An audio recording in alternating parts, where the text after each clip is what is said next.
A warning, you probably don't want to listen to this if you haven't heard the previous 9 episodes of The Real to Real Deal. There's going to be a brief recap, but that's more just to remind us where we've come from. Here is part 10, and possibly the final part of The Real to Real Deal. My housemate Ben, in the spring of 2008, went to a car boot sale in Scarborough. He bought a reel to reel player, and that reel to reel player came with a reel to reel tape. The sound of a family having a gathering, rather crazy, eccentric, fun-loving Italian called Joe. We were also introduced to Ken, Uncle Leslie, Auntie Shishi, Nana, Uncle Jeff, Audrey. Here we are. Unexpected strangers from the future, listening to their private world over 50 years ago. We've got clues, we've got people's names, we've got voices. Let's see if we can find these people. Taking part in this play, Stephen Mainprice, David Cooper, Dawn Roper and Lindsay Watson. I can find people called Stephen Mainprice and David Cooper living in the Scarborough area. Hello, is that Stephen? Speaking. David Cooper, Lindsay Watson and a Dawn Roper. Any of that ring any bells? Yeah, all of them. Really? All of them, yeah. So it may be that the tape recording belongs to David Cooper then, maybe? He died, apparently. So I went to the Scarborough News online archive site, found their obituaries page, and it said type in first and second name. So I did, David Cooper, and there was one result. If the reel-to-reel player belongs to David Cooper, chances are he's got a dad called Ken. I decided out of interest on the obituaries page to do a search for Ken Cooper. One result came up. Partner of Kathleen, husband of the late Pauline. Father to the late David. As far as I'm aware, there was no Kathleen or Pauline on that recording. That makes me think it's not the same person. I have found the name Pauline. I found the name Cooper. It's in the recording. We believe David Cooper died quite young. David Cooper lived just up the road from us, obviously because we all went to primary school together. Ken Cooper is partner Kathleen. Well, she should know his life story, even though he was married to Pauline. If we can contact her. The Real to Real Deal. Part 10. Calling Cooper. Hello, David. Hello, Stephen. How are you doing? How are you doing? I'm fine, mate. How are you? Very well. So, glad tidings you bring. Oh, yeah. I found, basically, she's actually,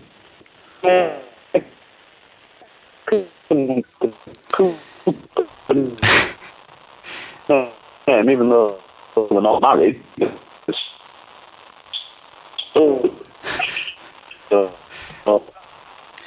Okay. Stephen, I'm going to call you back. I don't know if you can hear me very well, but you're sounding like a robot. It's creating extra drama, but you're sounding like a robot. So, oh. I'm going to have to just terminate the call and give him a call. Oh, hang on. Are you back? No, he's gone. Right, it was exciting, wasn't it? Creating extra drama here. That is, of course, the voice of Stephen Mainprice, a very mechanised Stephen Mainprice. He messaged me to tell me that he's got some developments for me. But unfortunately, I couldn't hear what those developments were. The phone went dead. I called him back, and this is what happened. Hello. Hello, Stephen. Sorry about that. You were sounding like a robot. It added extra drama, but you were... Better. Yeah, you were sounding... I was probably talking like a robot. Yes, so sorry, you were saying I didn't get any of that. we started at hello, basically. Right, that's fair enough, right. Yeah, I found a lady who works at Caton Art Society and asked her for Kathleen's number, which she gladly found out. I rung Kathleen and explained what's gone on and gave her your website for her to listen to your blogs, which was she rung me back earlier today, about 3 o'clock, and said yes, she's very interested and she would actually like to speak to you. Oh, it's just heightening the drama, this, isn't it? The phone cut dead again, so I called him back up to get the rest of it. But, just to recap there, we've found Kathleen Cooper, the partner of the late Ken Cooper, the owner of the reel-to-reel tape.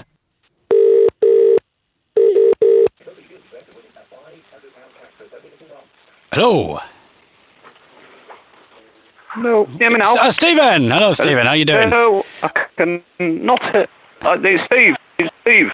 I can hear you now. Couldn't hear you before. I have no idea what's going on with Skype. Quick then. Can you hear me? Yeah, I can hear you fine, yeah. Right. Phone number. Oh, I don't know. Phone number. Right, a phone number, 01723. Yeah. Stephen Mainprize gave me Kathleen's number, which obviously I'm not going to put on here. I mean, not that you'd probably be able to understand it anyway, the line was that bad. But eventually, I managed to get the number. So Stephen's given me the number, and now we fade back into the conversation with Robo Stephen Mainprize. Brilliant. I've got it, Stephen. So basically, like, yes, she's yeah. Yeah, so what I'll do is I'll wait. Skype code 01723. Yeah, I've got that. What I'll do... Fantastic at last. Yeah. So basically what she said was... Yeah. Sorry, I think there's a massive delay between wait us. until you set up and then give her a ring. Yeah, I'm going to wait until Skype's a bit more reliable, and then I'll give her a call in an hour There or is so. something happening without it else. Right. I know she said she's in all day. Right, okay. So she's in all day now, so that's it. So Brilliant. I'll leave you with it, mate. There you go. Yeah, thanks a lot. Do you want me to try and find... What? So...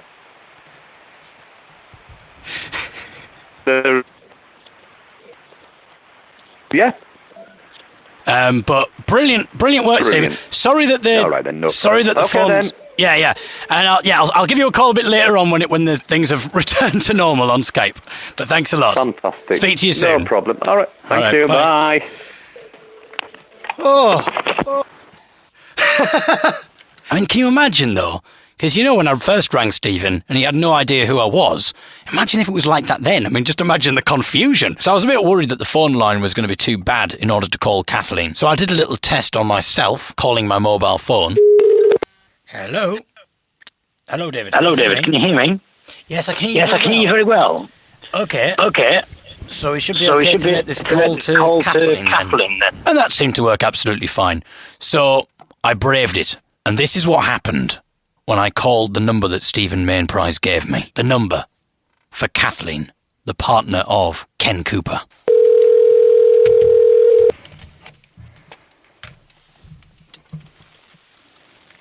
Hello. Hello? Hello, can I speak to Kathleen, please? Yes, speaking. Hello, Kathleen. It's David from the... you were speaking to Stephen before in the blog. Oh, you. Right, yes. Yes, I've got who you are. Sorry, I didn't mean it like that. Yes. Excellent. How are you doing? Very well, thank you. Oh, Very good to intrigued speak. to hear your tape and all the rest of it. Yeah, it's been an interesting exploration. When you start You've something... done very well. It's led us on a journey, I think it's safe to say, Kathleen. Yes, it's been very interesting to hear it all. We've managed to track someone down anyway who's not involved in the recording, but obviously you knew Ken. Somebody who's still alive, put it that way. Yeah. Now I tell you, that was one of the things I kind of hadn't... Couldn't get your head round. Yeah, and I hadn't realised the passage of time. At first I was placing it to like the 1970s. So when you suddenly realise it's 1960s and there's a very real chance that many of the people in the recording won't be alive, that kind of put a very different complexion on it for me. Yeah.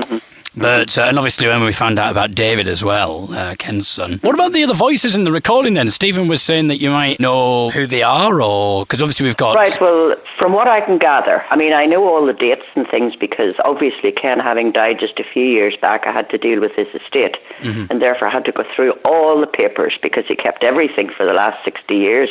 I know that recording was taken when he lived up in Stockton or Eaglescliff, whichever it was. To me, they're all the same thing. They're all up there somewhere. And most of the people on there, from their accents, I guess to be his in-laws. Yeah, Most of whom I didn't know because obviously I didn't meet Ken for many, many, many years after this. The only people that he regularly referred to as his in-laws up there were Vi, who was his wife's sister, and I think that Leslie. There was a Leslie or There something was a mentioned Leslie on there. mentioned, yeah. I think that might have been her husband, but I don't know their surnames or anything about it. Now, the Nan referred to Nana, she obviously was a northerner, so that was her mother who was speaking on the thing saying bring the child here and all that. Bring him in again. Bring him in. Because the other parents lived in Falmouth. Bring him in to me. There he is. That was definitely baby David. Let me tell you exactly when he was born. Baby Cooper, male, born at Robson Maternity Home, Stockton-on-Tees, on the 19th of April 1960. So as that party was at New Year's Eve, I presume that was 1960 going on to 61, so he would have been about 6 months at the time. Yeah. So that was definitely baby David in the background. Yeah. What I know about Baby David, I didn't actually know David, but I know Ken loved him dearly. He was, as you say, killed by a drunken driver who had been visiting some friends locally and drove up the wrong side of the road, obviously forgetting where he was. Yeah. Now, I think David was going out for his 20th birthday, if I remember correctly. Right. So he wasn't 21 when he died, he was actually 28. And he was with his girlfriend, a lass called Hazel, who used to work with the probation service. And they lived at a little cottage in Brompton, right opposite the Brompton Forge, obviously out from Scarborough. And Hazel, I think, went back down south to Portsmouth or somewhere. David was a very keen photographer. He worked at the local printers, ETW Dennis's in Scarborough. I think he did mainly photography for them. Very popular lad. So, do you recognise at all the Italian? Americano Cupate, Polacchi Scapate, and Polacchi Mariate. No, that's not an Italian. That's one of his mates. Oh, I right. don't know which one. But I know for a fact that when Ken joined up in the Navy, he'd been in the Merchant Navy for quite a while, for a few years, and he joined the Royal Navy. And he said the first person he met off the ship was a lad called Ginger Eddie, who lived in the next street from him. Right. Now, I suspect very much that was one of his mates, or it was one of his work colleagues. So Italian Joe isn't Italian Joe at all. He's really Ginger Eddie or somebody. Right, okay. Now, as for this gap in the tapes and why they jump about from time to time, they left Eagles Cliff in about 1970 and moved down to Scarborough. That's when Ken moved down with BP permanently down to this area. He kept stuff for 100 years, Ken. So obviously he had this old tape on the recorder and was taping over stuff, because I think at one point he says that that's how they recommend to do it in the book, how to tape over stuff or something when they were rewinding the tape. Well, if you record over it, it automatically wipes off, didn't it? Yeah. Well, why bother to do all that? Because this is the way they recommend to do it. So I can only assume that this was an old tape that had been lying around with them singing and so on. Yeah. That was Ken singing, by the way. Yeah, I thought so. Out of the blue, when my life is through. He used to belong to the Choral Society up in Middlesbrough, I think. He had a very good voice, really soaring up the octaves and things. Yes, and he used to sit and mumble away to himself when he was painting. So that, I think, clears up the disparity in the tapes, why there's such gaps and why it's jumping about, because I think what they've done is they've taped over bits they didn't want, and the bits which they wanted to keep are coming through in between, if you know what I mean. Yeah. Because when we go on to this thing about the play, now I thought they were saying that the play was about a day at the railways. And now, ladies and gentlemen, I would like to present A Day at the Railways. Taking part in this play is Stephen Mainprice, David Cooper, Janet Ness, Dawn Roper and Lindsay Watson. When I was going through Ken's papers again, he had kept a lot of David's school books, to remind him. Yeah. And there were various little essays there on things they had done and things, days out they'd had, and each time they come back they had to write a little make-up play or a little story about it. So I can only presume that was an adaptation of one of these days had been to the North York Moors Railway or something of that sort. And when you went on to some of the singing later on, I wondered if in fact that was a girl singing or if it was a little boy.